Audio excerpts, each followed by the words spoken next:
R Ashok ಅವ್ರಿಗೆ ನಾನು ಒಂದು ಮಾತು ಹೇಳಕ್ಕೆ ಇಷ್ಟಪಡ್ತೀನಿ. ಸರ್, ನೀವು ಆ ಇಂಟೆನ್ಸಿಟಿ ಆಫ್ ಕ್ರೈಮ್ ಎಷ್ಟು ಕಡಿಮೆ ಆಗಿರೋದೇ ಮುಖ್ಯ.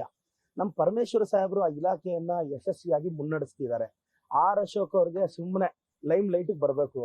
ಪಾಪ ಅದೇನೋ ನನಗಿರೋ ಮಾಹಿತಿ, ಅವ್ರೇನೋ ರಾಜ್ಯಾಧ್ಯಕ್ಷರಾಗ್ತಾರಂತೆ, ಇನ್ಯಾರೋ ವಿರೋಧ ಪಕ್ಷದ ನಾಯಕರಾಗ್ತಾರಂತೆ. ನನ್ಗನ್ಸುತ್ತೆ ಇವ್ರು ಎಲ್ಲೂ ಇಲ್ದಂಗೆ ಆಗೋಗ್ತಾರೆ. ನೆಕ್ಸ್ಟ್ ಟೈಮು 10-20 ಸೀಟು ಬಿಜೆಪಿಗೆ ಬರಲ್ಲ. ಇವ್ರ ಕಿತ್ತಾಟ. ನಾವು ಅವ್ರನ್ನ ಸೋಲಿಸ್ತೀವಿ ಅನ್ನೋದು ಎಷ್ಟು ನಿಜಾನೋ, ಅವರಲ್ಲಿರೋರು ಅವರೇ ಸೋಲಿಸ್ತಾರೆ ಅನ್ನೋದು ಒಬ್ಬರನ್ನ ಕಂಡ್ರೆ ಒಬ್ರಾಗಲ್ಲ. ನಮ್ಮ ಪಾರ್ಟಿಯಲ್ಲಿ ಸರ್ ನಾವೆಲ್ಲರೂ ಯೂನಿಟಿ ಆಗಿದ್ದೀವಿ. ನಮ್ಮ ಹೈಕಮಾಂಡು, ನಮ್ಮ ಲೀಡರ್ಸ್ ಮಾತನ್ನ ಗೌರವಿಸ್ತೀವಿ. ಹೋಗ್ಲಿ, ಆ ಪ್ರತಾಪ್ ಸಿಂಹ ಅಷ್ಟು ಮಾತಾಡ್ತಾನಲ್ಲ, ಹೋಗ್ಲಿ ಆರ್ ಅಶೋಕ್ ಅವ್ರು ಯತ್ನಾಳ್ ಅಷ್ಟು ಮಾತಾಡ್ತಿದಾರಲ್ಲ, ಕಂಟ್ರೋಲ್ ಮಾಡೋ ಯೋಗ್ಯತೆ ಇಲ್ವಾ? ವಿಜೇಂದ್ರ ಕಂಟ್ರೋಲ್ ಮಾಡೋ ಯೋಗ್ಯತೆ ಇಲ್ವಾ? ನೋಟಿಸ್ ಕೊಟ್ಟರು ರಿಪ್ಲೈ ಕೊಡಲ್ಲ. ಇದು ಯಾವ ಡಿಸಿಪ್ಲಿನ್ ಪಾರ್ಟಿ ರೀ? Most indiscipline party of the world ಅದು ಬಿಜೆಪಿ.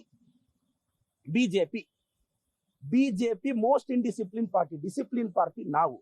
ಸೊ ಆರ್ ಅಶೋಕ್ ಅವರು ತೆಪ್ಪಗಿರೋದು ಕಲಿಬೇಕು.